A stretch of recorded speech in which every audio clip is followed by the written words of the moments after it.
দর্শক, কৃষক ভাইরা, আপনাদের জন্য দেখেন কি সুন্দর ধানে মাশাআল্লাহ অনেক ফলন।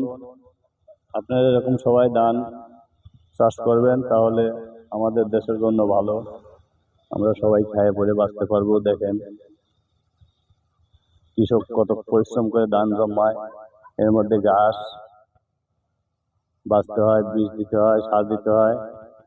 তবে একটা কথা কি, সার বিষের দাম বেশি, তার জন্য হয়তো আমরা ধান এখনো ভালো ফলন পাচ্ছি না। এই দেখেন ধান পোকায় খেয়ে গেছে, বিষে কাজ করছে না, বিষের অনেক দাম। তবে কৃষকের জন্য যদি তেলের দাম আর সারের দাম কম হয়, সার বিষের দাম, তাহলে মনে করেন অনেক ভালো। দেখেন কি বীজ দিচ্ছে, বিষের কারণে ধানগুলো নষ্ট হয়ে যাচ্ছে, কৃষকের অনেক ক্ষতি হয়ে যাচ্ছে। তাই আমরা বীজ কোম্পানিকে বলছি আপনাদের উদ্দেশ্য যে কৃষক যদি মরে তাহলে কোনো লাভ নেই। আপনারা ভালো ওষুধ দেন, কৃষক বাঁচান, দেশ বাঁচান।